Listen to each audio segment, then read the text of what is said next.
James Cooper sits quietly at Jerry's diner, his Marine Corps uniform jacket a silent testament to his service in Fallujah. For 40 minutes, waitresses rush past his table, serving everyone but him. His coffee cup remains empty, his menu untouched. The morning crowd fills every booth, their chatter and laughter a stark contrast to his isolation. He considers leaving, but something makes him stay. Through the window, he watches the American flag flutter outside, remembering a time when that flag meant something different.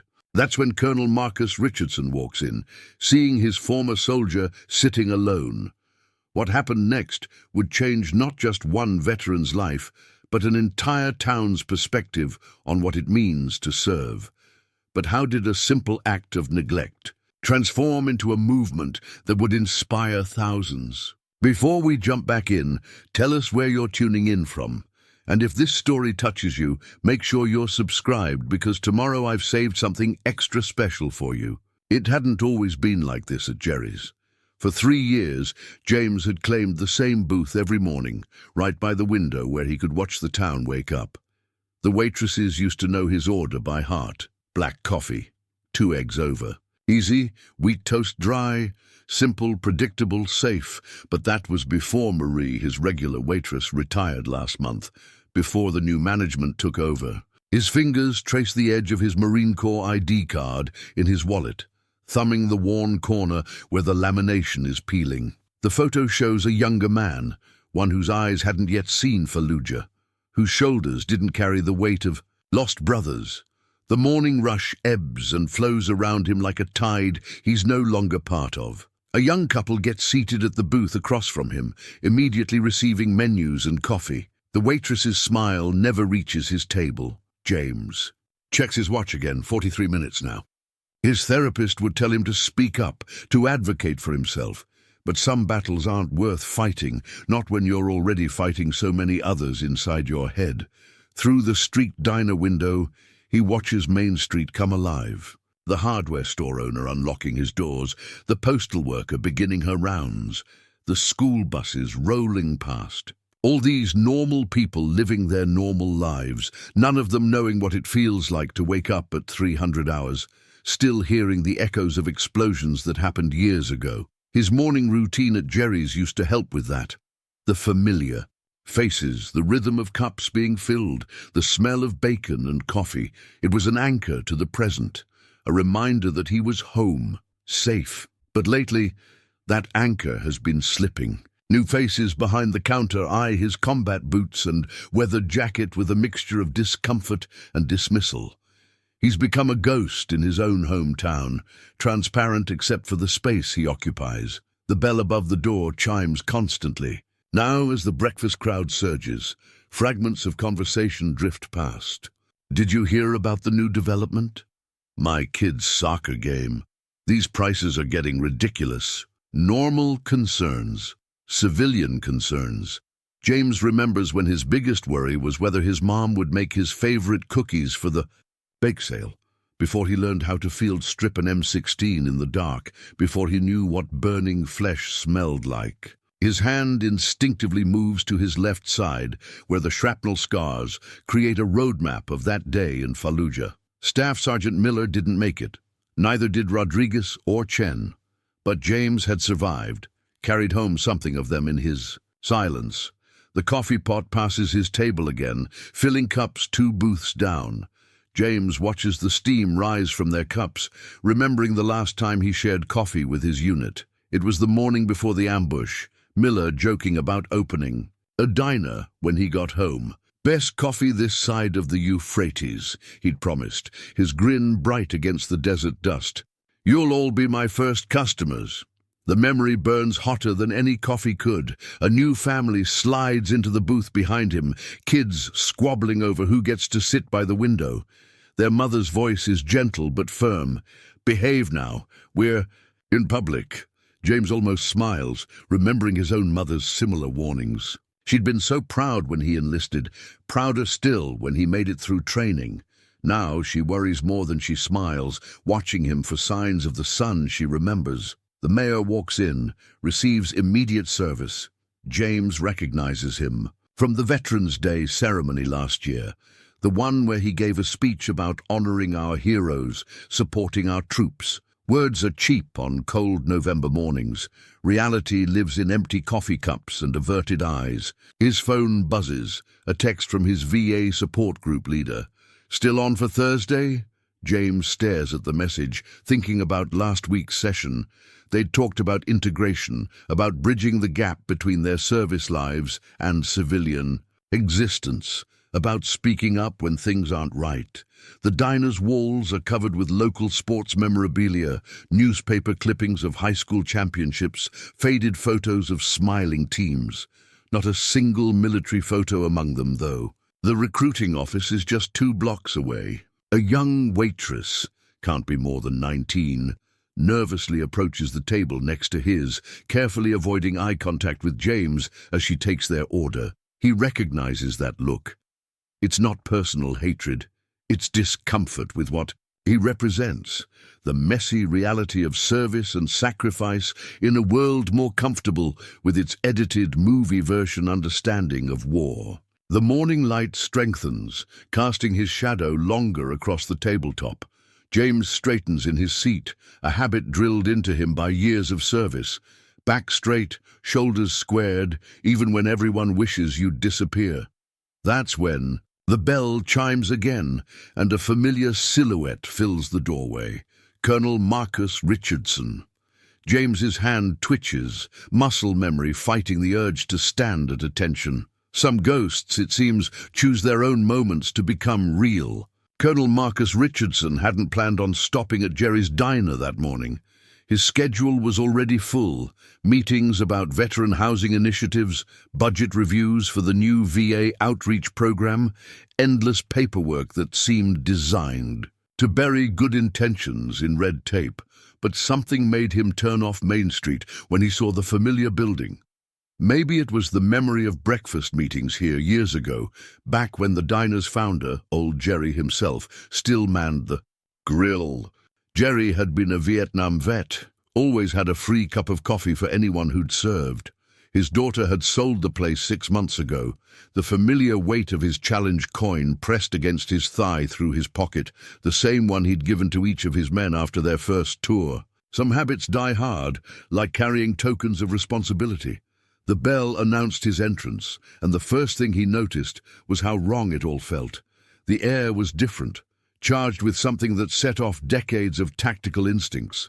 Then he saw James Cooper sitting alone, untended, invisible.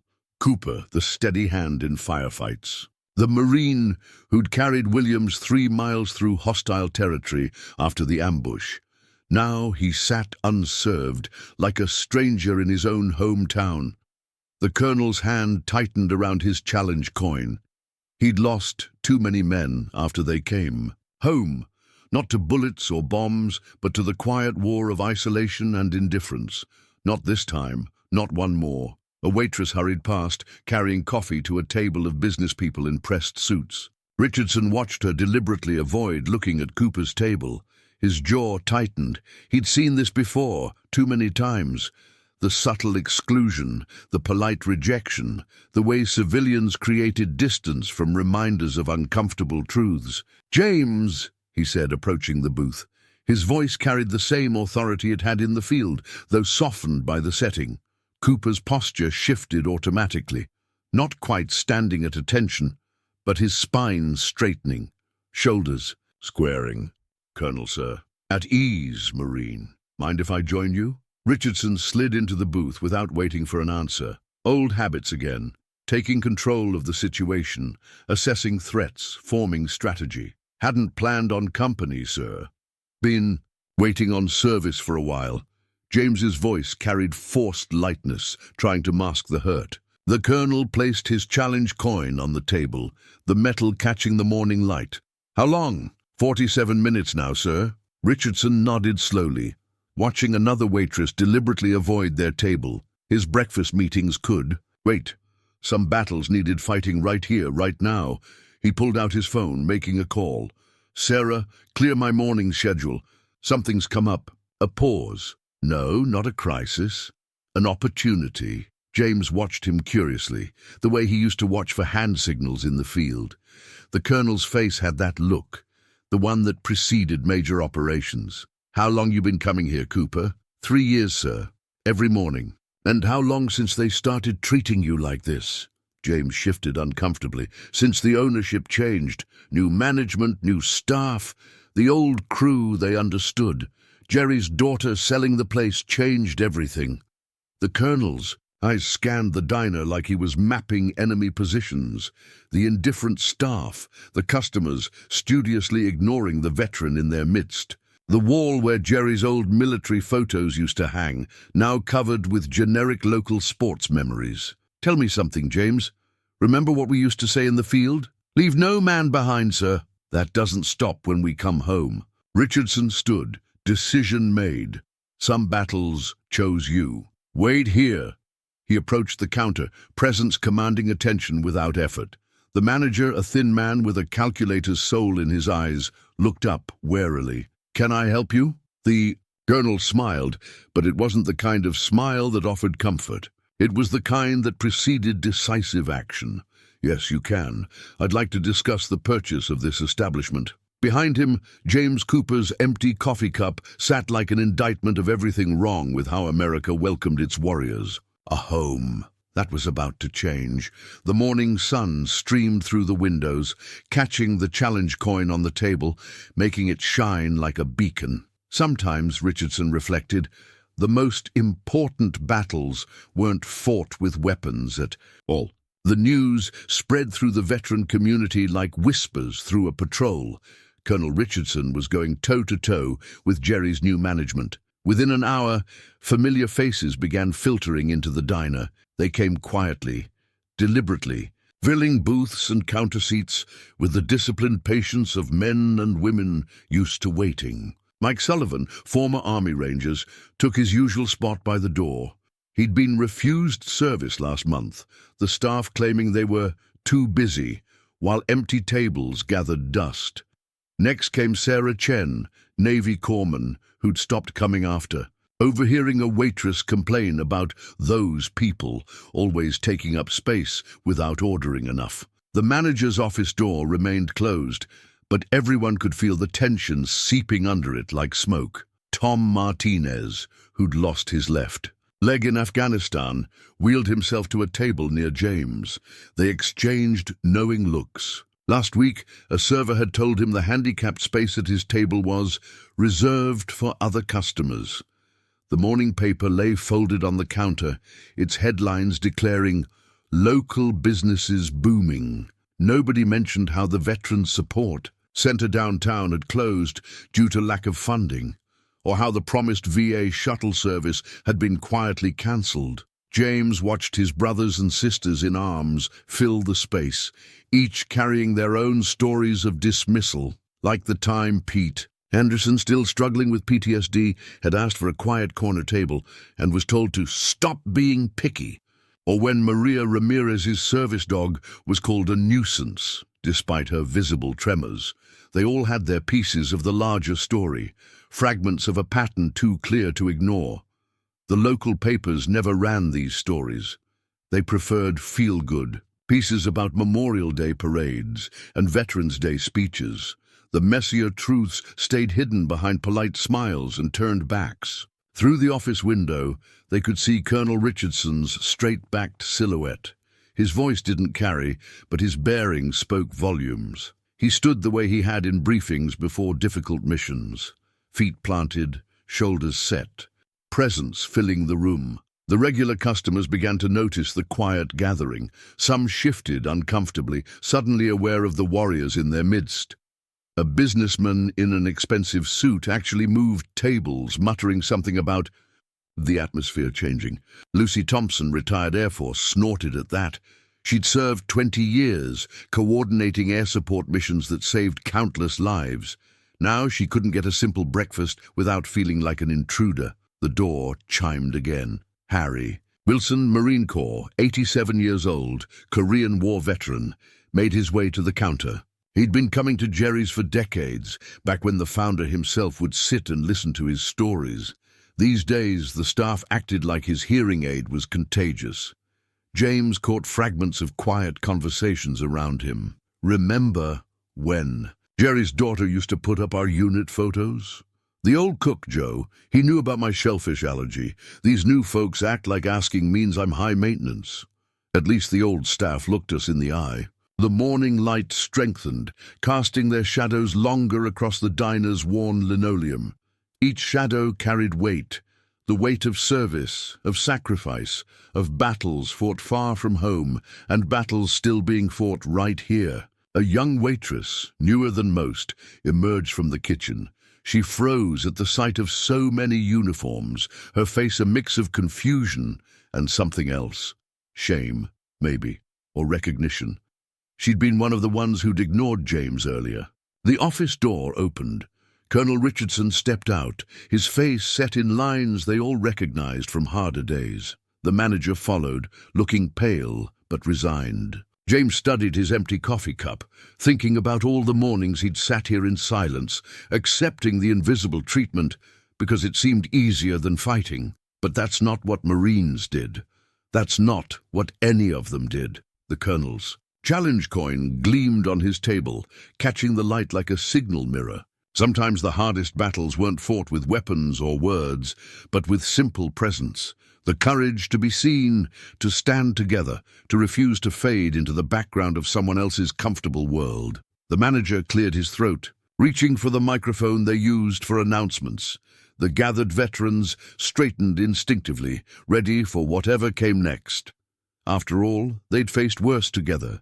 The manager's hands shook slightly as he held the microphone, his knuckles white against the black plastic. Behind him, Colonel Richardson stood like a sentinel, the purchase agreement visible in his hand.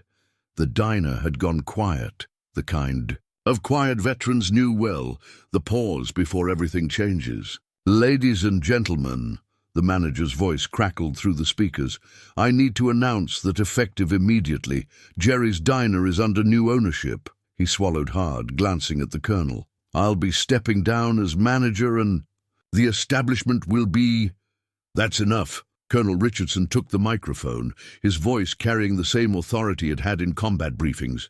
"My name is Colonel Marcus Richardson, United States Marine Corps. As of 9:47 this morning, I've purchased this establishment." He paused, scanning the room. "And we're going to make some changes." The deed passed hands, a simple manila envelope containing papers that would transform more than just property rights. The manager retreated to his office, already pulling pictures off the walls. James watched as the colonel moved to the center of the diner, challenge coin now displayed prominently in his hand. "First order of business. Every veteran in this room, your meals are on the house today, and Sarah?" He turned to the young waitress who'd been avoiding James all morning. "I believe this gentleman has been waiting for his coffee." She moved quickly now, coffee pot trembling slightly as she filled James's cup. Her eyes stayed down, shame coloring her cheeks. "Look at him," the colonel instructed, not unkindly. "Look at all of them. These aren't ghosts to walk past. These are the men and women who've defended your right to serve coffee in peace." The eyes regular customers shifted in their seats, witnesses to a moment they hadn't expected with their breakfast. A businessman who'd moved tables earlier suddenly found his eggs fascinating. "Starting tomorrow," Richardson continued, "we're not just serving food here. We're serving respect. Every veteran who walks through that door will be treated with the dignity they've earned. But more than that, we're going to make this place what it was always meant to be.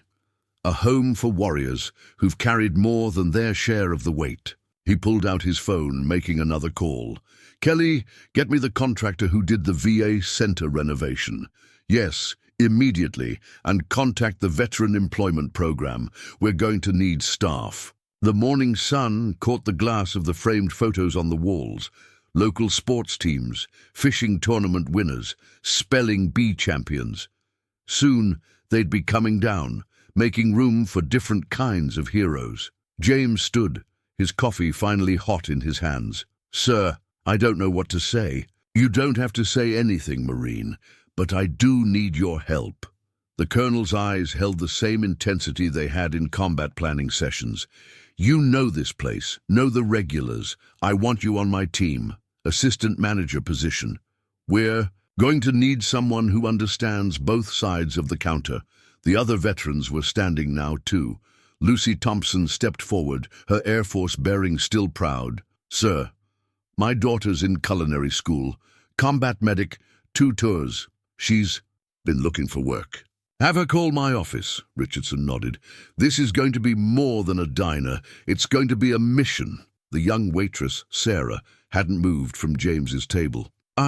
I'm sorry," she whispered. "I didn't understand. That's the problem, isn't it?" The colonel's voice was gentler now. "Too many don't understand, but that changes today." He turned to address the whole diner. "Anyone who wants to stay on staff will need to complete veteran sensitivity training. We'll provide it. Anyone who doesn't want to learn can pick up their final check tomorrow." He moved to the counter, where Harry Wilson, the Korean War veteran, sat quietly observing. "Mr. Wilson, I believe you knew the original Jerry. Served with him." The old Marine nodded. "He always said a diner was like a foxhole. You look out for everyone in it. Then you'll understand what we're building." "Yeah." Richardson placed his challenge coin on the counter. "This isn't just about breakfast. It's about remembering who we are, all of us." The morning light streamed through the windows, catching the coin's embossed surface. The diner's atmosphere had shifted, no longer charged with tension, but with possibility. James looked at his coffee cup, no longer empty. Sometimes the smallest changes signaled the biggest transformations. He thought about all the mornings he'd sat here, invisible, and all the mornings to come. The colonel was already moving, directing, planning, the same way he had in combat zones. But this mission was different. This wasn't about taking territory. It was about reclaiming it. The changes began before dawn the next day. James arrived at 500 hours to find Colonel Richardson already there, supervising as contractors removed the old sports memorabilia. In their place, carefully preserved military photos were being mounted. Images that told stories of service, sacrifice, and brotherhood. "First lesson of management, Cooper," the colonel said, handing him a new menu draft. "Everything we do here has meaning." The menu had been completely redesigned. Each dish was named after a military operation or named in honor of fallen soldiers. Breakfast at Baghdad, Kandahar coffee special, the Marines' mess. Lucy Thompson's daughter Rachel was already in the kitchen, her culinary school training evident as she reorganized the space with military precision. Her combat medic experience showed in how she methodically labeled everything for food allergies and dietary restrictions.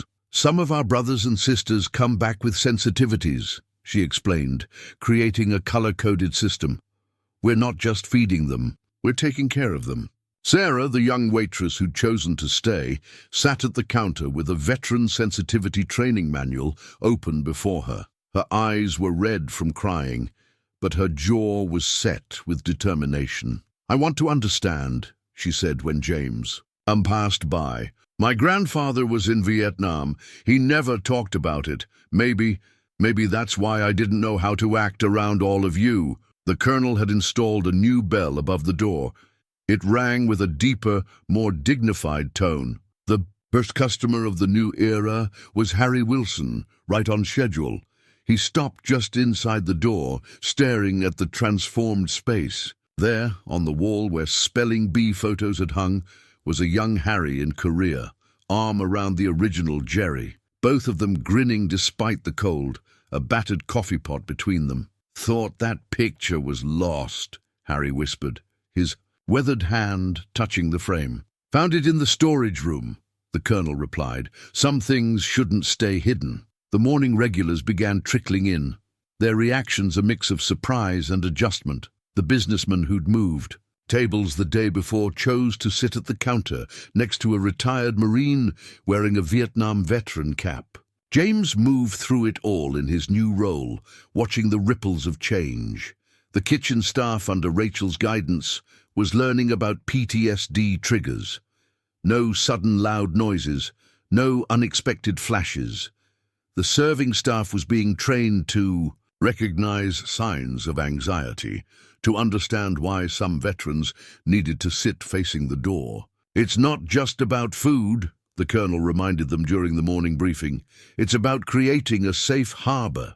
Every person who walks through that door has a story. Our job is to honor it." By noon, word had spread. Veterans who hadn't set foot in Jerry's for months began appearing. Each was greeted by name, served with respect, treated not as a charity case, but as an honored guest.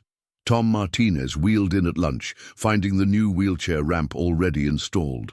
The table heights had been adjusted, the aisles widened. "You thought of everything," he said, voice thick with emotion. "Not everything," the colonel replied, "but we're learning. That's part of the mission too." The old coffee cups were replaced with heavier ones, easier for hands that sometimes shook to hold steady. The lighting was adjusted to eliminate harsh shadows that could trigger flashbacks. Even the music was carefully chosen. No sudden loud tracks, no unexpected percussion. Sarah was learning too. James watched her handle her first difficult moment, a veteran having a panic attack near the register. She kept her voice calm, remembered her training, guided him to a quiet corner. Afterward, she didn't celebrate her success. She just nodded, understanding that this was the new normal. The day wound down as the sun set, casting long shadows through windows now decorated with service branch emblems. The colonel gathered the staff for a final briefing. "Today was just the beginning," he said, standing before the wall of photos. "Tomorrow, we start building something bigger. This isn't just about changing a diner. It's about changing how a community sees its warriors." James looked at his reflection in the freshly polished coffee pot. For the first time in years, he saw himself clearly, not as a ghost to be ignored, but as part of something vital and growing. The mission was just beginning. Not everyone welcomed the changes at Jerry's. The first signs of resistance came in the form of a letter from the Business District Association, typed on expensive letterhead and couched in carefully neutral language. "While we appreciate your establishment's dedication to our veterans," James read aloud to the colonel, "there are concerns about the changing atmosphere of the downtown dining district." Richardson took the letter, his expression unchanged. "File it," he said. "We'll be getting more." He was right. By the end of the week, a small stack of complaints had accumulated. The other restaurant owners worried about crowd control when groups of veterans gathered for breakfast. The boutique next door complained about wheelchairs cluttering the sidewalk. The art gallery across the street suggested that the military photos in the windows were too aggressive for their clientele. But it wasn't just the businesses. Some of the regular customers had stopped coming, uncomfortable with the new reality of dining alongside warriors who carried visible and invisible scars of service. "Lost another regular," Sarah reported one morning, showing James the reservation book. "The Hendersons. They've been coming for Sunday brunch for 5 years. "Their choice," James replied, but the words tasted bitter. He remembered Mrs. Henderson always commenting on how polite he was, even while avoiding eye contact with his combat boots. The local paper ran a column about the changing character of downtown, noting how Jerry's had shifted from a family diner to a more specialized establishment. The words between the lines were clear enough. Rachel's response was to create new specials that drew in families of all backgrounds. Her Little Sergeant Sunday became a hit with kids, while her Family Mess Hall Sunday attracted groups from across town. "Food builds bridges," she said, showing James her latest creation, a dessert that looked like a combat boot made of chocolate. "Sometimes you just have to make the medicine taste sweet." But the real challenge came from Marcus Fleming, owner of the upscale bistro 2 blocks away. He'd never approved of veterans loitering near his establishment, and now he was leading the charge against Jerry's. "It's not about discrimination," he insisted at the Business Association meeting.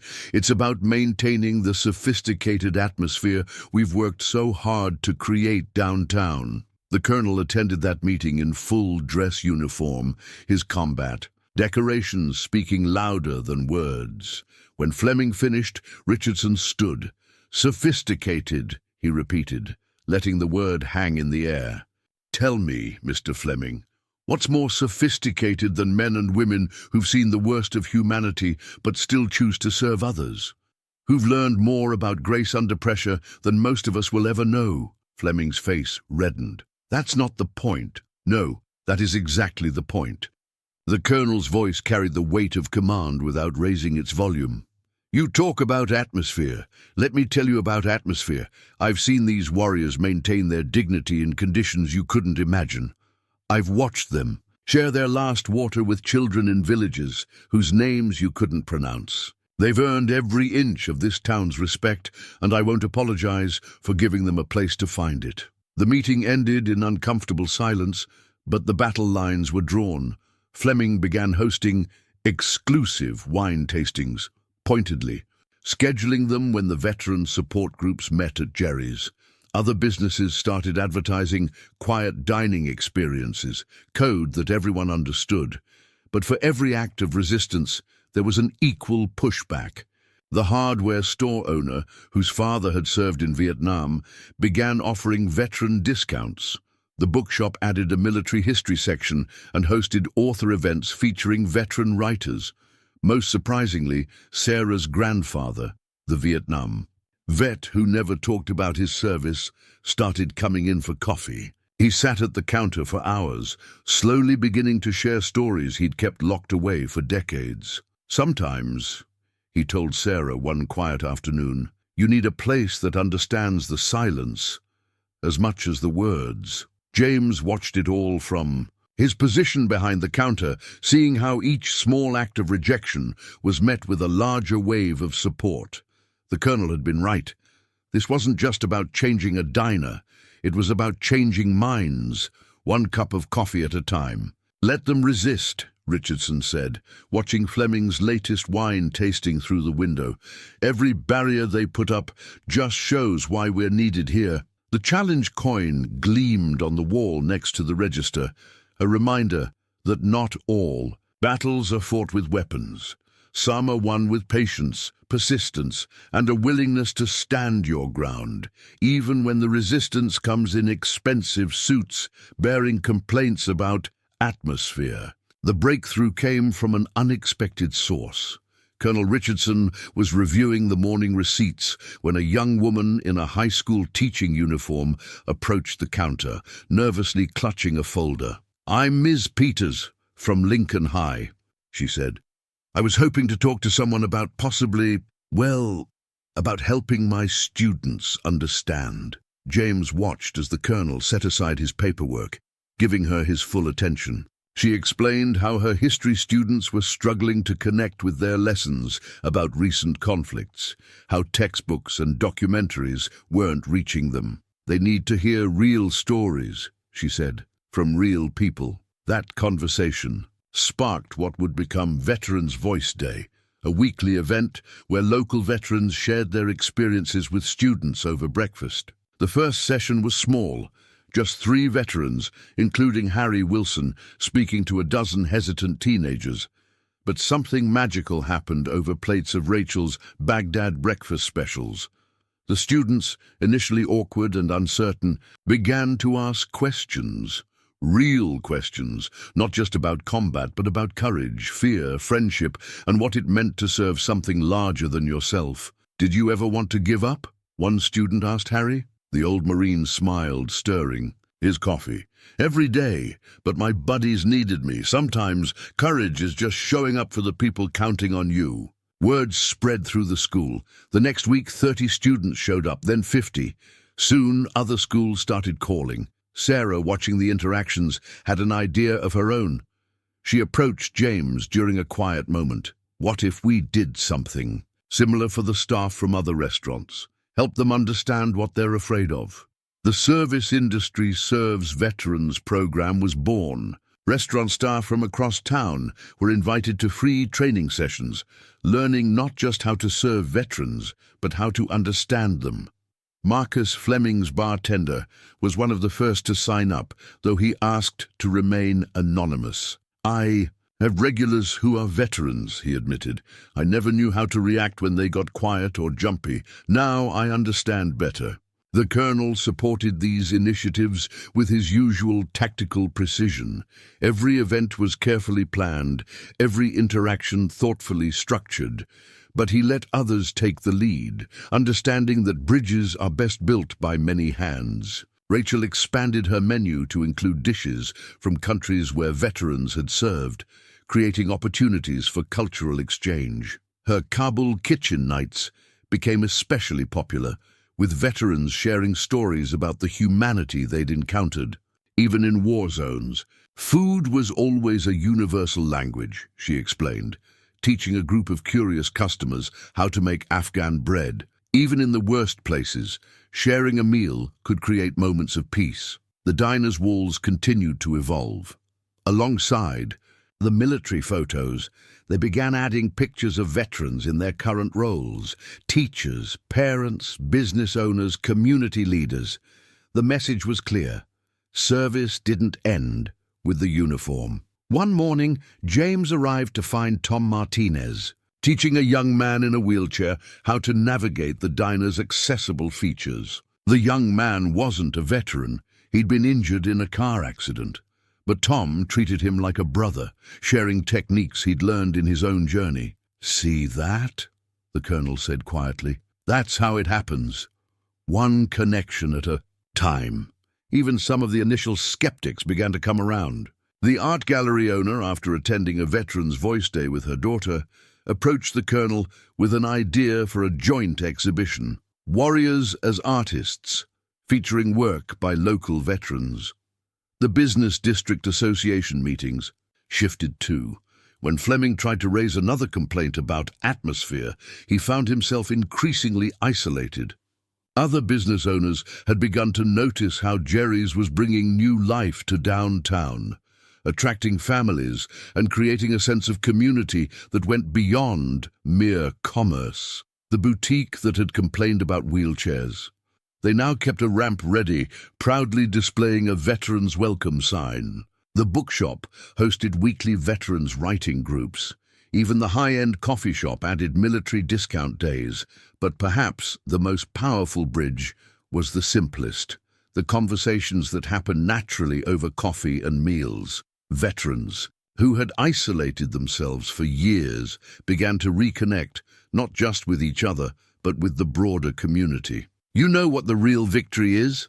the colonel asked James one evening, watching a mixed group of veterans and civilians laughing together over dessert. "It's not that we changed their minds, it's that we gave everyone a chance to change their own." The challenge coin on the wall caught the evening light, its symbolism evolving. It was no longer just a military token. It had become a symbol of how understanding could triumph over fear, how bridges could replace barriers, one cup of coffee at a time. The first viral post was a simple photo: Harry Wilson sharing breakfast with a teenage student, both of them laughing over one of his career stories.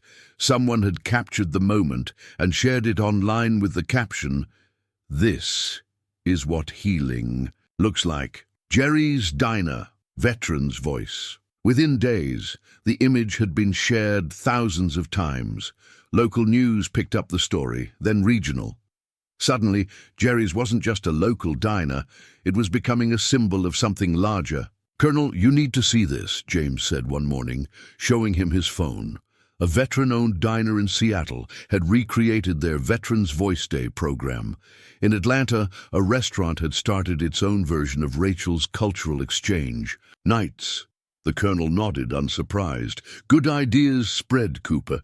That's why we document everything." He'd insisted from the start on keeping detailed records of their programs, creating guides and manuals that could be shared. Now those resources were being requested by businesses across the country. Sarah managed their growing social media presence with the same care she showed their veterans. Each post was thoughtful, focusing on the human stories rather than publicity.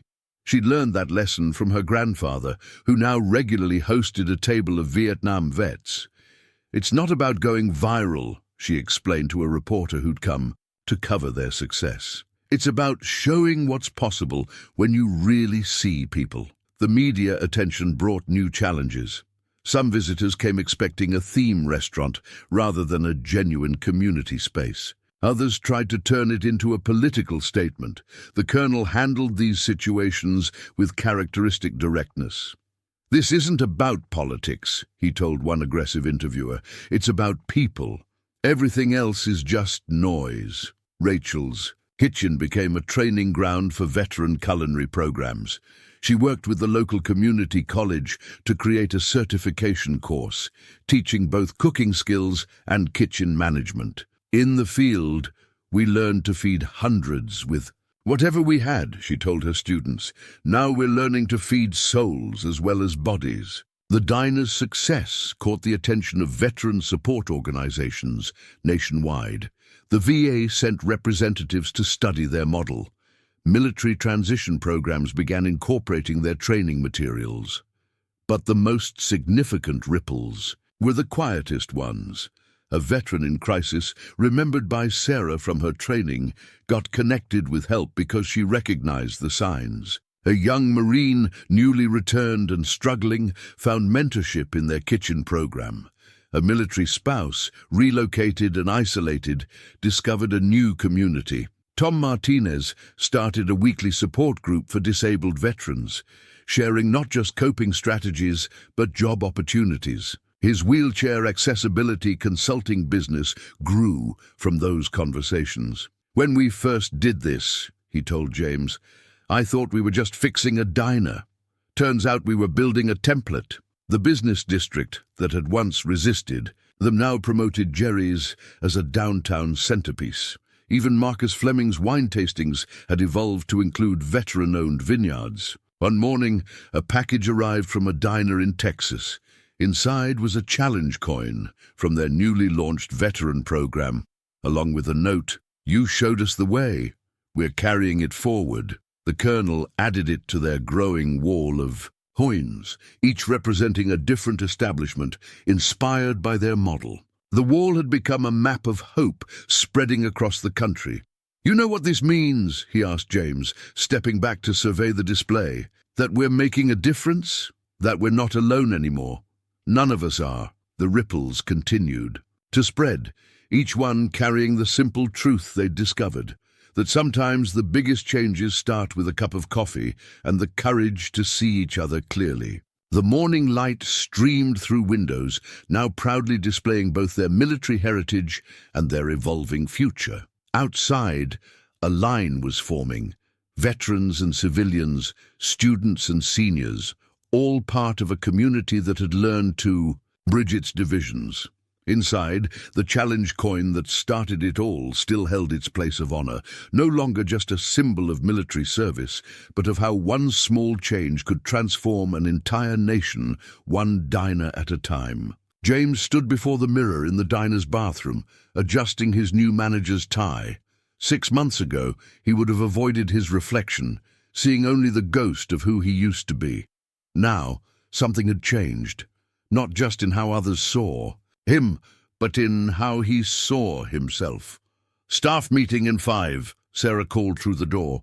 Her voice carried a confidence that had been absent when she used to scurry past his table. These days, she ran the front of house with a combination of military precision and genuine warmth she'd learned from her grandfather. In the kitchen, Rachel was teaching a new batch of veteran trainees. Her culinary program had a waiting list now, but she insisted on keeping the classes small. "Some lessons need room to breathe," she'd explain, showing them how to hold a knife, without triggering memories of combat. The colonel watched it all with quiet satisfaction. He'd stepped back from daily operations, letting James take the lead, but his presence remained the diner's foundation. These days, he focused on mentoring, turning his office into what the staff called the strategy room. "Cooper," he called as James passed. "Got a minute?" Inside the office, Richardson gestured to a chair. On his desk sat James's original job. Application, now framed. "Remember this?" "Yes, sir. Hard to believe it was only 6 months ago."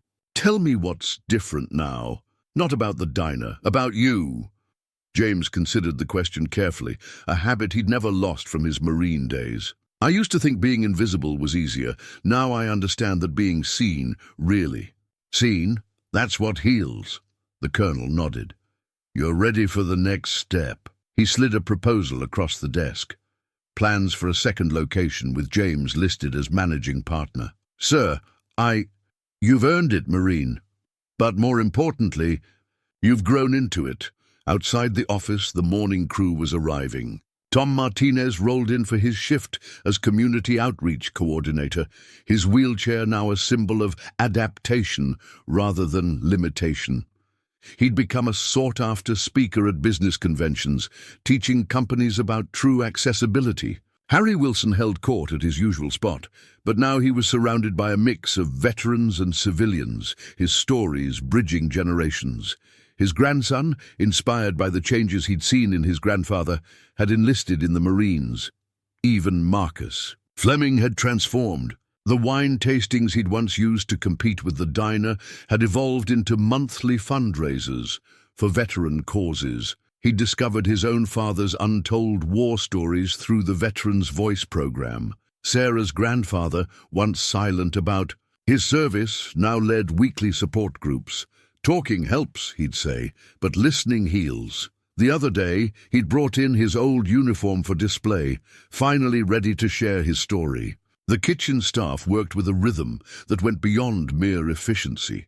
Rachel had created an environment where triggers were understood and accommodated without judgment. A dropped plate didn't cause panic anymore. Everyone knew how to respond, how to help someone ground themselves. James walked the dining room, seeing the changes in every face. The young waitress who'd been so afraid of veterans now trained other restaurants in trauma-informed service. The businessman who'd changed tables that first day had become a regular, often bringing veterans from his company for lunch meetings. But the most profound transformations were the quietest ones. The way a combat veteran could now sit with their back to the door, trusting the space and the people in it. How families with special needs, children found a welcoming environment designed with sensitivity in mind. The gradual ease with which civilians and veterans mingled, sharing stories and building connections. You know what the real change is? Tom said, catching James's attention. We're not just a veteran-friendly place anymore. We're a people-friendly place that happens to understand veterans. The morning sun hit the wall of challenge coins, each one representing a story of transformation. James touched the original coin, the one that had started it all. Its surface was worn now from countless hands touching it for luck or reassurance. In the reflection of its polished surface, James saw himself clearly, not as the invisible, a veteran he'd been, but as the leader he'd become. The man who'd learned that sometimes the greatest service comes after the uniform comes off. Ready for the staff meeting? Sarah asked, approach pad in hand. James straightened his tie one last time. Ready, he said, and for the first time in years, he truly was. Success brought its own set of challenges. James stared at the month's financials spread across his desk, the numbers refusing to add up the way they needed to. The training programs, while vital to their mission, were expensive. Food costs had risen. Their policy of never turning away a veteran in need meant some meals were served at a loss. We knew this wasn't about profit, the Colonel said, reading the concern on James's face, but we still need to keep the lights on. The morning staff meeting had a different tone than usual. Rachel reported that they'd had to turn away 3 veterans from the culinary program due to space constraints.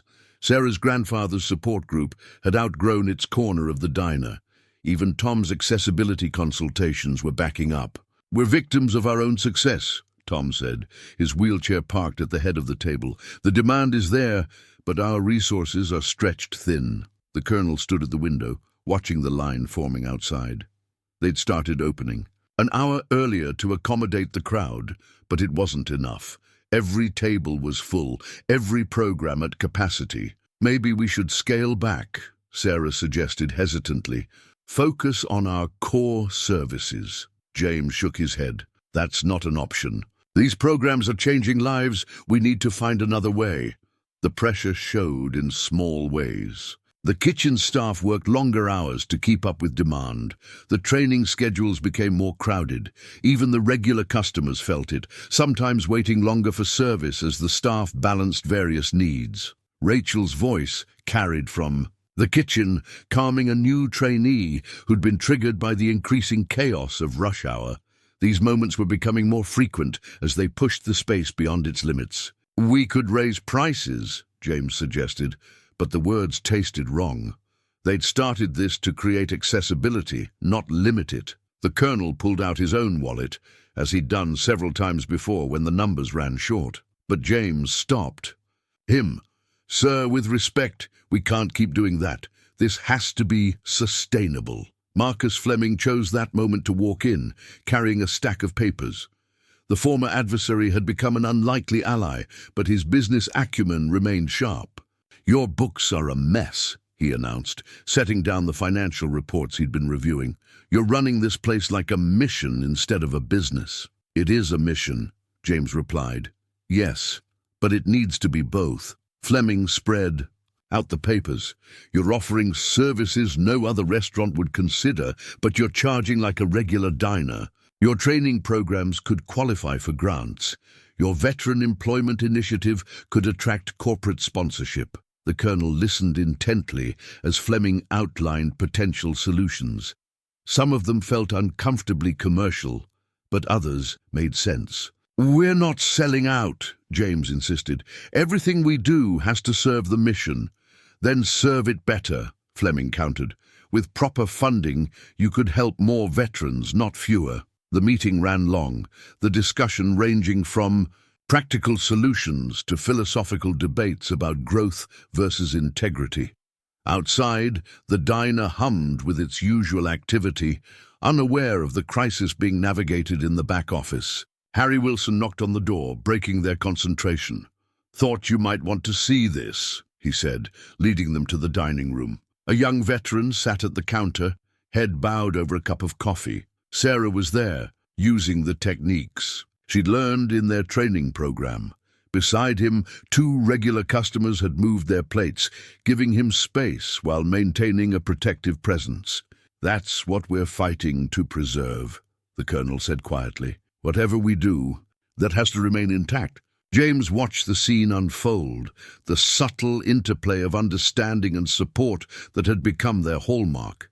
They couldn't lose this in the name of financial stability. "So, we find a middle ground," he said. "We make the business work, without compromising the mission." The next few hours were spent crafting a plan. They would seek grants, but only from organizations that aligned with their values. They would accept corporate sponsorship, but with strict conditions about veteran support. They would raise some prices, but create a sliding scale for veterans in need. The challenge coin wall caught the afternoon light, each piece of metal representing a promise kept. They had to keep those promises, even as they grew. "It's like any military operation," the Colonel concluded. "You adapt to changing conditions without losing sight of the objective." As they finished their planning, the diner's regular rhythm continued, coffee being poured, stories being shared, lives being quietly transformed. The growing pains were real, but so was the determination to overcome them. Sometimes, the biggest battles weren't fought against external opposition, but against the temptation to take the easy way out. This was one fight they couldn't afford to lose. The Save Jerry's movement started with a single Facebook post. Sarah's grandfather shared a photo of his support group, explaining how the diner had given him his voice back after 50 years of silence. He mentioned, almost as an afterthought, that the programs might have to be cut due to funding issues. The post went viral overnight. By morning there was a line around the block, not just for breakfast, but to help. The hardware store owner came with a check and an idea for a monthly veterans home repair workshop. The boutique next door offered their space for overflow support groups. "We're not letting this place scale back," Marcus Fleming announced at an emergency business association meeting. "Not when we've seen what it can do." He unveiled a proposal, a downtown-wide veteran support initiative with Jerry's as its heart. Other businesses would share the load, hosting programs, providing resources, creating a network of support that went beyond a single diner. The art gallery owner stepped up first. "Our spaces are empty in the mornings. The support groups could meet there." Others followed. The bookstore offered to host the writing workshops. The community center provided space for Rachel's expanded culinary program. Even the high-end coffee shop joined in, creating a barista training program for veterans. James watched it all with a mixture of hope and caution. "We need to maintain quality," he insisted. "Everything has to meet our standards." The colonel had taught him well. Mission first, always. That's when Rachel's culinary students surprised everyone. They organized a fundraising dinner, transforming the diner into a 5-star restaurant for one night. Each course told a story of their journey from combat to kitchen. The event sold out in hours. Local media covered it. But more importantly, it showed what their programs could really do. Tom Martinez led the charge for corporate support, but on their terms. "We're not looking for handouts," he told potential sponsors. "We're offering partnerships in veterans' success." His presentation included data on their employment program's success rate, the number of lives touched, the ripple effects through families and communities. The numbers spoke volumes. The breakthrough came from an unexpected source. A national restaurant chain's CEO, himself a veteran, had visited quietly the week before. Now he offered not just funding, but a commitment to implement similar programs nationwide. "Your model works," he told James. "We want to learn from you, not change you." Local veterans organizations rallied too. The VFW offered matching funds. The American Legion created a scholarship fund for the culinary program. Small donations poured in from across the country, often accompanied by letters sharing similar stories of isolation and hope. Sarah's social media updates kept everyone informed, sharing not just the financial goals, but the daily victories that made it all worthwhile. A veteran finding their first job after service, a family reconnecting over shared meals, a community learning to see its warriors as whole people. The colonel watched it all with quiet pride. "This is how real change happens," he told James. "Not from the top down, but from the heart out." Harry Wilson's grandson, the young Marine, started a fundraising challenge among active duty personnel. "Jerry's showed me who my grandfather really was," his video explained. "Every military town needs a place like this." The response was overwhelming. Units across the globe held fundraisers.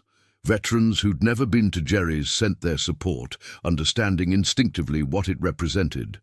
Even the mayor, who'd been notably absent from previous veteran initiatives, showed up one morning. He sat at the counter listening to stories, finally seeing what had been building in his town.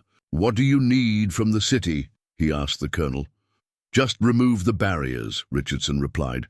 "We'll handle the rest." By month's end, they had not just stabilized their finances, but created a sustainable model for growth. The programs would continue, strengthened by community support and protected by shared commitment. James found the original challenge coin, "One Quiet Evening," still in its place of honor. Its surface reflected more than light now. It reflected a community that had learned to challenge itself, to rise above comfort for something greater. Sometimes victory looked different than expected. Sometimes it looked like a town coming together, building bridges instead of walls, turning crisis into opportunity. The mission continued, stronger than ever. The call came from Seattle first. A veteran-owned coffee shop wanted to implement their training program. Then Houston, a diner near a major military base. Chicago, San Diego, Norfolk. The requests kept coming. "We need a system for this," James told the colonel one morning, surrounded by emails from interested businesses. "We can't just send them our manual and hope for the best." Richardson nodded, already ahead of him. "That's why I've been working on this." He opened his laptop, revealing a comprehensive implementation guide. We're not just sharing a program, we're sharing a philosophy. The guide went beyond simple procedures. It detailed the subtle things they'd learned, how to recognize trauma responses, the importance of sightlines and quiet spaces, why some veterans needed specific table placements. More importantly, it explained the why behind every what. Rachel's culinary program became a template for vocational training. She worked with veteran organizations to create a standardized curriculum that could be implemented anywhere.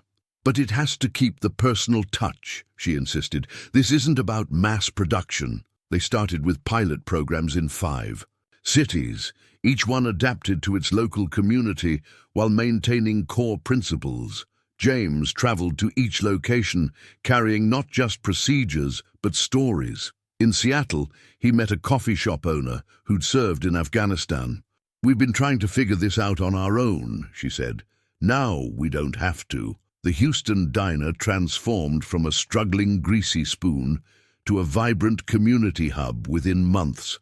Their owner, a Vietnam veteran's son, added local touches. Texas-style barbecue classes for vets, partnerships with ranch therapy programs. Sarah created a network for staff training, using video conferences to share experiences and solutions. The young waitress who'd once avoided James now led sessions on customer service for trauma survivors. "Remember," she'd tell trainees, "we're not just serving food, we're serving understanding." Tom's accessibility consulting expanded nationwide. He conducted virtual audits, helping businesses create truly welcoming spaces. Universal design, he explained, means everyone feels at home, not just accommodated. The media attention grew, but they managed it carefully. Every interview focused on the mission, not the publicity. When a major morning show wanted to do a feature, they agreed on one condition. It had to include real stories from their community. Marcus Fleming surprised everyone by becoming their business development advisor. "You're going to get offers," he warned. "Big companies wanting to franchise, investors promising quick expansion. Remember why you started this." His warning proved prophetic. The offers came, chains wanting to license their name, developers pitching veteran-themed restaurants.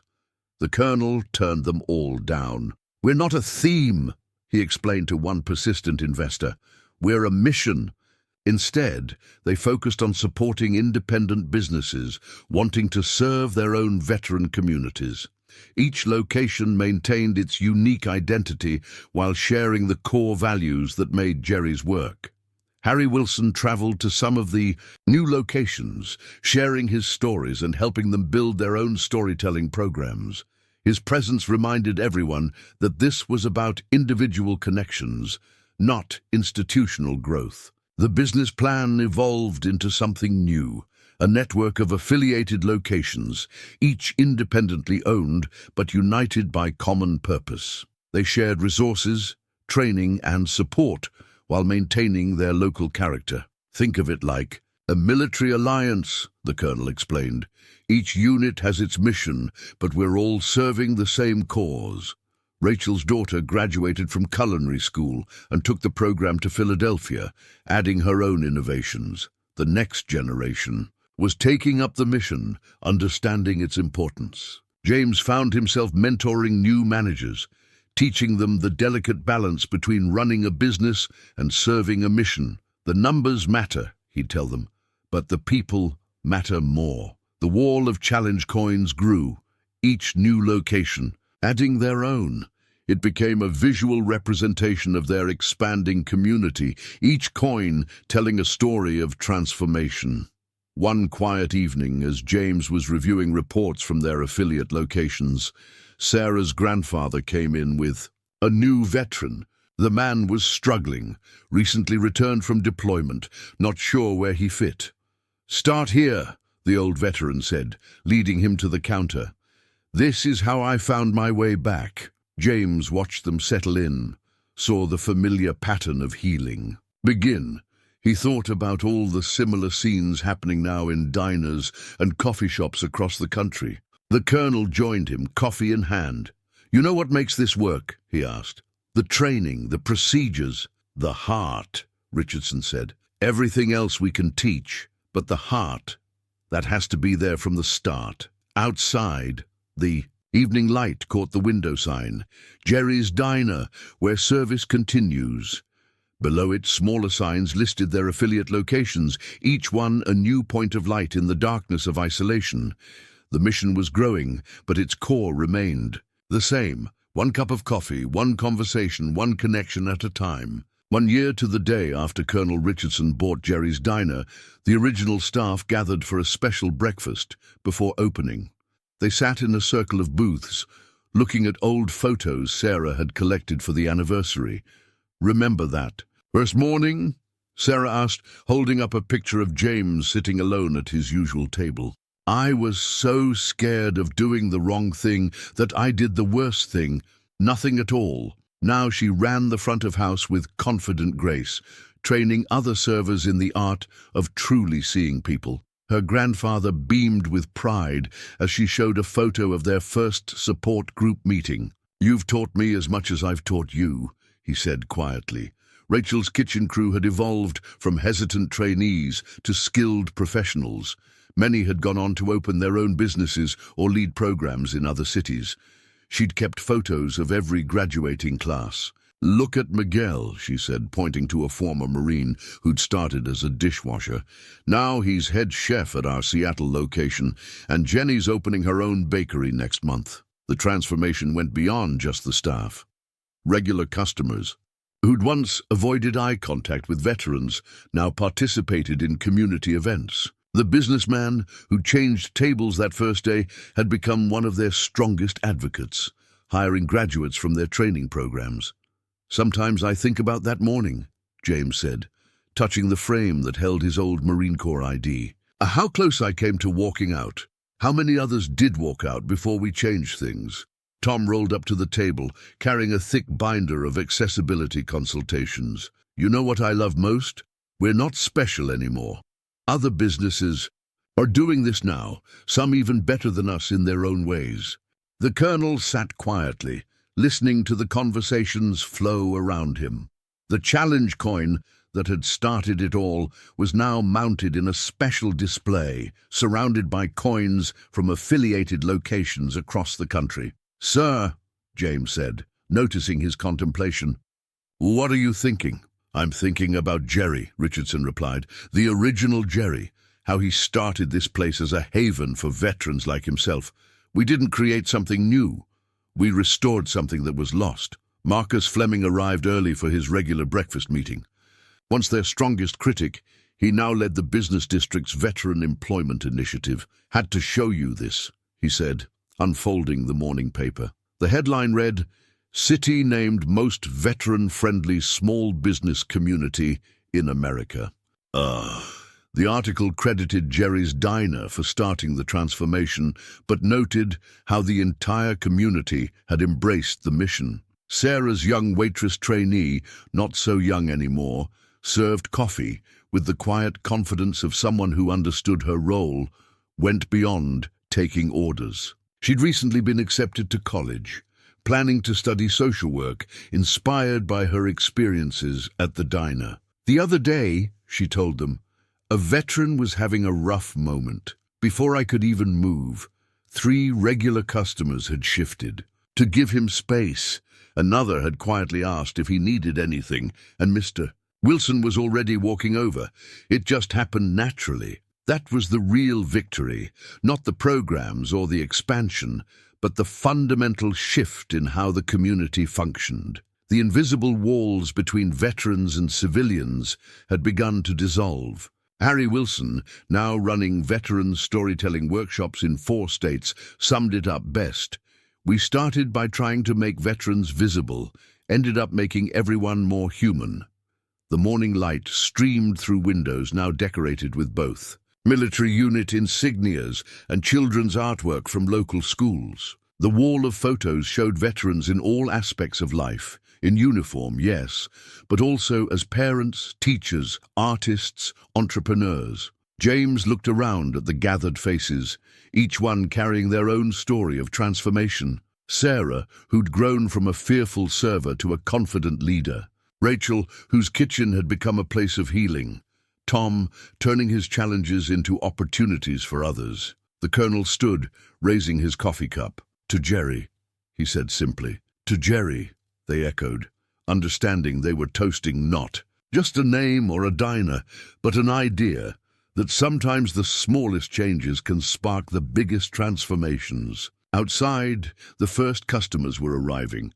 Another day of service was about to begin, but now each cup of coffee, each meal served, each story shared, was part of something larger, a continuing mission of connection and understanding that had come full circle, back to what the original Jerry had always intended his diner to be, a place where everyone belonged. Success brought a new set of challenges as they prepared to open their second location. James stood in the empty space, a former family restaurant on the other side of town, and tried to envision how to recreate the magic of the original. Jerry's. "It's not about copying," the colonel reminded him. "It's about capturing the essence." The permits spread across a makeshift table told one story: health department requirements, building codes, accessibility regulations.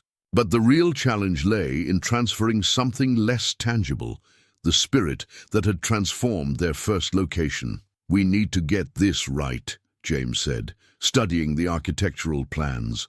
"Other diners will follow our lead." The colonel nodded, understanding the weight of responsibility. They'd selected Lisa Chen, a former Navy corpsman and graduate of Rachel's culinary program, to manage the new location. Now she stood with them, her own vision mixing with their established model. "The community here is different," Lisa noted.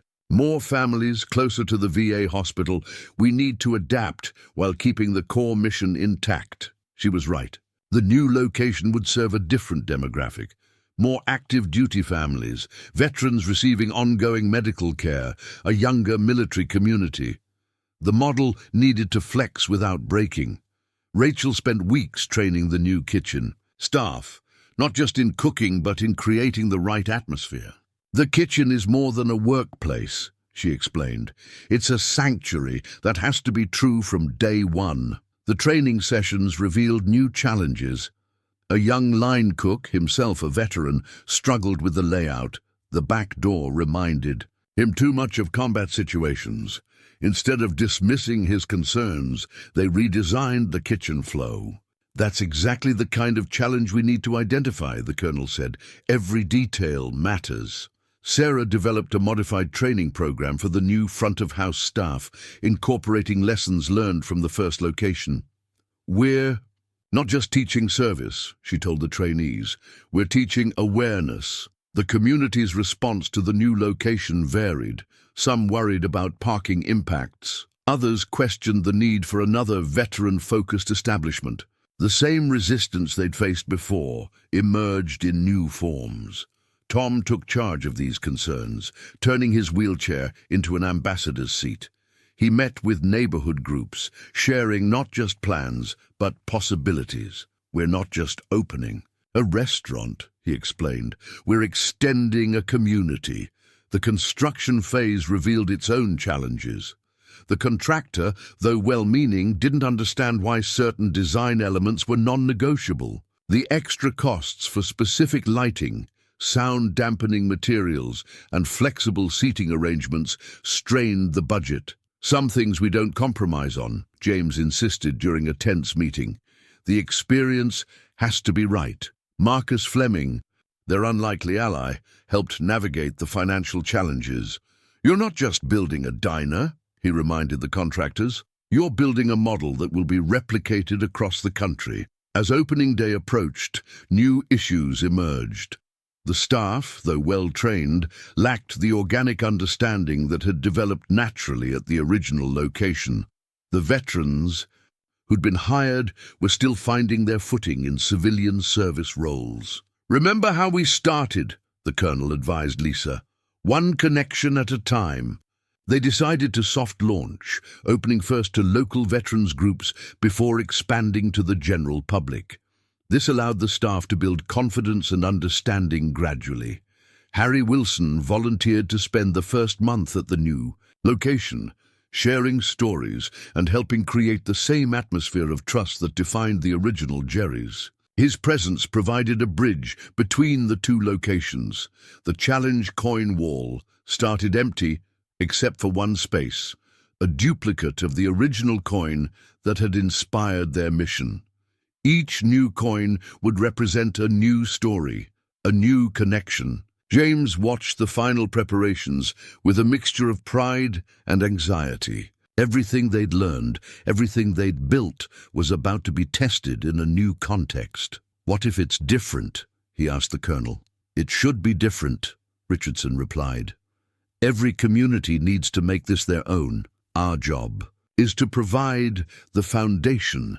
The evening before opening day, the staff gathered for a final briefing. Lisa stood before them, her Navy training evident in her bearing, but her words carrying the warmth they'd all learned was essential. "Tomorrow we open these doors," she said, "not just to serve meals, but to continue a mission that's bigger than all of us.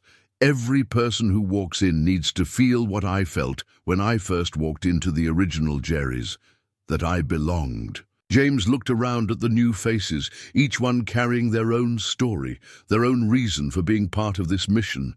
The challenges ahead were real, but so was the commitment to meeting them. Sometimes the hardest part of success was letting your creation grow beyond your original vision, trusting others to carry the flame forward in their own way. With 2 successful locations operating, the colonel gathered his core team to address the question that had been on everyone's mind. How do we make sure this outlasts us? They sat in the original diner after closing, surrounded by the memories they'd built and the lives they'd touched.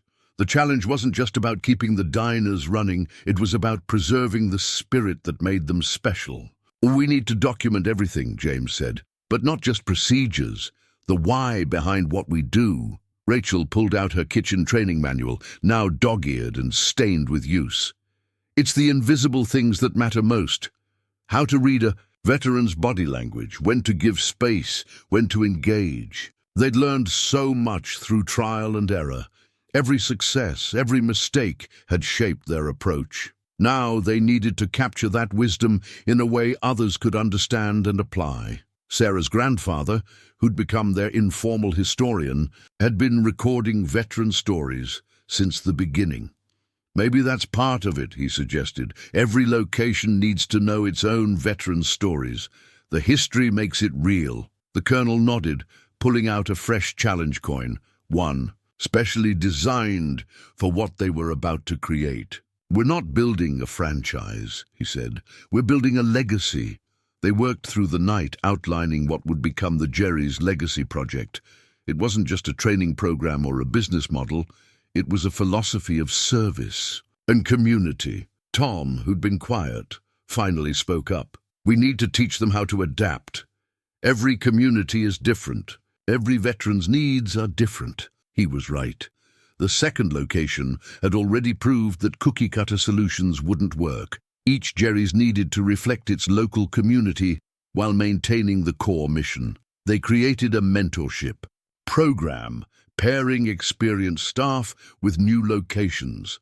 Harry Wilson would lead the storytelling initiative, teaching others how to create spaces where veterans felt comfortable sharing their experiences. "The physical details matter," James added, thinking of all they'd learned. "The lighting, the seating, the sight lines, but it's the human element that makes it work." Rachel's culinary program had evolved into a comprehensive training system. "We're not just teaching cooking," she explained.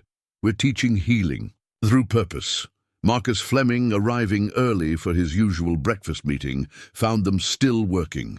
He looked at their plans with a businessman's eye, but a converted heart.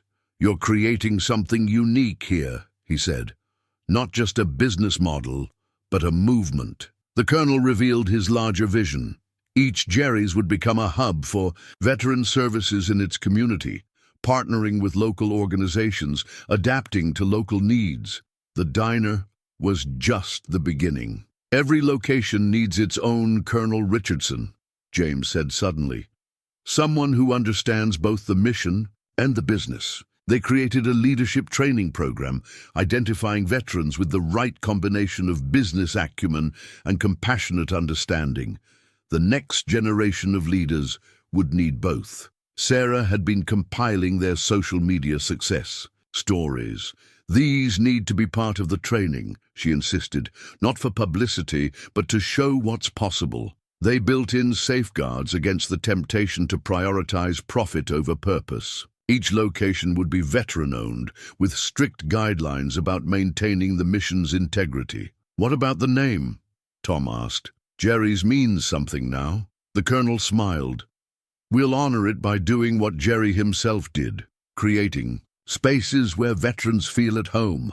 As dawn approached, they had the framework of something lasting. Not just a business plan or a training manual, but a living document that could evolve while keeping its heart intact. "This is just the beginning," the colonel said, looking at their work. "Every Jerry's will write its own chapter in this story."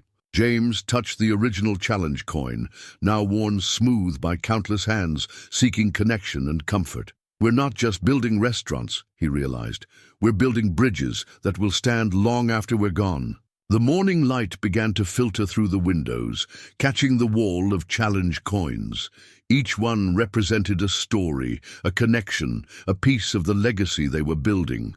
Sometimes the greatest service isn't what you do today, but what you make possible for tomorrow. The transformative power of Jerry's extended far beyond veteran services. Other communities began adopting their approach to address different challenges. A homeless shelter in Portland modeled their kitchen program after Rachel's culinary training. A Chicago youth center adapted their storytelling sessions to help at-risk teens. "Look at this," James said, showing the colonel an email from a disability support group in Atlanta. They'd used Tom's accessibility guidelines to create an inclusive community cafe. "We're helping people we never even meant to reach." The colonel wasn't surprised. "Good ideas spread," he said, "and compassion is contagious." Corporate America took notice too, but not in the way anyone expected. Instead of trying to copy Jerry's, major companies began sending their HR teams to learn about veteran integration. The training programs expanded to include workshops for employers. "It's not just about hiring veterans," Tom explained to a group of corporate executives. "It's about understanding them, creating environments where they can thrive." The ripples reached government levels. The VA sent representatives to study their model. Military transition programs began incorporating elements of their approach. A congressional committee invited the colonel to testify about veteran reintegration. Sarah's social media presence had evolved into a platform for sharing success stories from across the country. "Remember that first viral post?" she asked James. "Now we're seeing similar stories every day, from places we've never even heard of." The original Jerry's had become a pilgrimage site of sorts. People came from across the country to see where it all started, but they weren't just tourists. They were seekers, looking to understand how to create similar transformations in their own communities. Rachel's Kitchen hosted visitors from culinary schools nationwide, teaching them about trauma-informed cooking spaces. "Food is universal," she told them, "but healing happens in the details." Local schools made Jerry's part of their curriculum. Students learned about community building, empathy, and social responsibility through the diner's example. The morning storytelling sessions now included school groups learning history directly from veterans. Marcus Fleming had transformed too. His high-end restaurants now included veteran training programs, and he'd become a national advocate for inclusive business practices. "Jerry's didn't just change my restaurants," he told a business conference. "It changed how I see community responsibility." The impact on families was particularly profound. Children of veterans reported better relationships with their parents. Spouses found support networks they hadn't known they needed.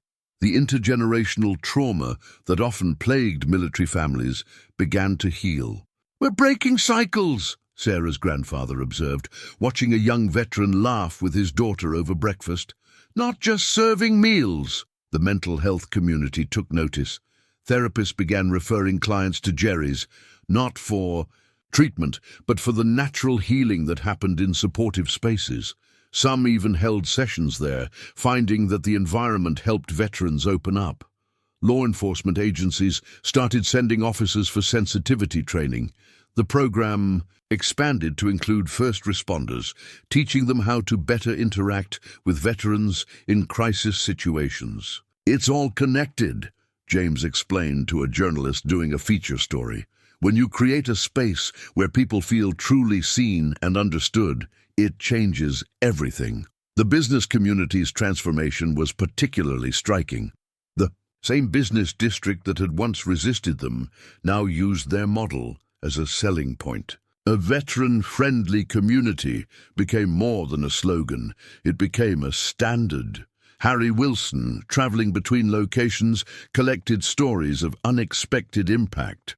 A homeless veteran who found not just meals but a path back to stability.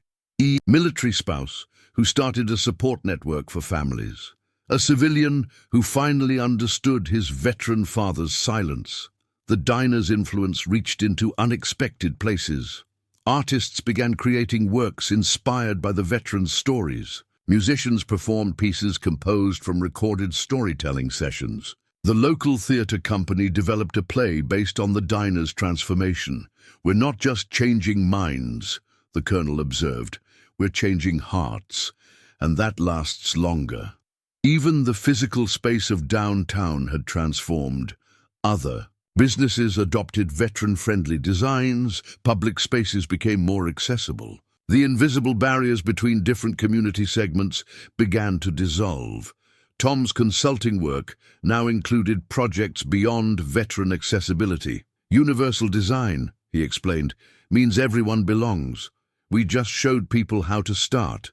The ripples continued to spread, each one creating its own ripples in turn. A movement that started with one veteran being ignored had grown into a nationwide revelation about community, connection, and the power of truly seeing each other. "You know what's really amazing?" James said to the colonel one quiet evening. "We're not the story anymore. We're just the beginning of it." Richardson nodded, understanding. Sometimes the greatest impact isn't in what you build, but in what you inspire others to create. 2 years to the day after James Cooper sat unserved at Jerry's diner, he stood behind the counter, watching another veteran walk through the door. The young man moved hesitantly, his posture carrying the same invisible weight James had once carried. But this time, everything was different. Sarah noticed immediately, giving James the subtle signal they'd developed. Without fanfare, Harry Wilson moved to his usual spot nearby. The staff adjusted naturally, creating the space and welcome they'd learned was so crucial. "Coffee?" James asked, already reaching for the cup he knew would help steady shaking hands. The young veteran nodded, his eyes darting to the exits, a habit James remembered well. "Just got back," he said quietly. "Someone at the VA told me about this place." James poured the coffee with practiced care. "Welcome home," he said, meaning it in every way that mattered. The colonel chose that moment to enter, his timing as perfect as ever. He'd officially retired from day-to-day operations, but his presence remained a cornerstone of their community. "Cooper," he called, "got a minute?" They moved to the office, once a place of exclusion, now a center of connection. Through the window, they could see Rachel teaching a new culinary class, Tom consulting with architects about another location's design, Sarah's grandfather leading a storytelling session. "Look familiar?" the colonel asked, nodding toward the young veteran at the counter. James watched as the diner's gentle magic began to work. Harry had struck up a conversation. Other veterans and regulars created a casual, protective circle of support. The young man's shoulders began to relax. "That was me," James said, right down to the way he checked the exits. "That's why this works," Richardson replied. "Because We remember. Every single day, we remember. The wall of challenge coins now extended around the entire diner, each one representing a story of transformation. The original coin held its place of honor, worn smooth by thousands of touches. Outside, the morning crowd reflected the change they'd created. Veterans and civilians mixed naturally. The business district thrived with a new sense of purpose. The mayor was meeting with Tom about expanding their accessibility initiatives. Citywide, Marcus Fleming arrived for his usual breakfast meeting, now a weekly strategy session for their growing network of community programs. "You've got to see these numbers," he said, excited. "The veteran employment rate in affiliated communities is up 60%. But the numbers, impressive as they were, didn't tell the whole story. The real victory was in moments like this. A struggling veteran finding his way home, a community opening its arms, connections being forged over coffee and understanding. Rachel emerged from the kitchen with a plate of her famous comfort food. Without being asked, she placed it in front of the young veteran. He looked up, surprised by the kindness. "On the house," she said. "And if you're interested, we're starting a new culinary class next week." James remembered his own first day, how a simple act of neglect had sparked a movement.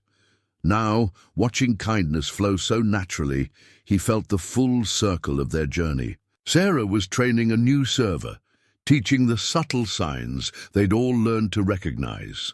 "It's not just about taking orders," she explained. "It's about reading stories in silence." The young veteran began to eat, his movements becoming less guarded. Harry's gentle conversation had drawn out the beginning of his story. Afghanistan. 3 tours, struggling to find his place back home. "You know what I'm proudest of?" the colonel asked James. "That we made a difference? That we taught others how to make a difference. This isn't about us anymore. It's about them." He nodded toward the window, where the morning light illuminated a community transformed. The diner hummed with life, each interaction carrying the weight of possibility. Veterans helping civilians understand their experiences, civilians learning to truly see their warriors. A cycle of healing that rippled outward endlessly. James touched the challenge coin he still carried, not the original one, but his own, given to him by the colonel that first morning. Its surface was worn smooth, like the one on the wall, from years of reminding him why they did this. The young veteran was starting to smile now, drawn into one of Harry's gentler stories. His coffee cup was full, his plate attended, his presence acknowledged in all the ways that mattered. "Sometimes," James said, "the biggest changes start with the smallest moments." The colonel nodded, understanding. They'd built something larger than themselves, but it still came down to this. One veteran, one cup of coffee, one moment of connection. Outside, the flag flew proudly over a community that had learned to care for its warriors. Inside, the mission continued, as vital now as it had been that first morning. Some circles, once completed, become foundations for building something greater than anyone imagined.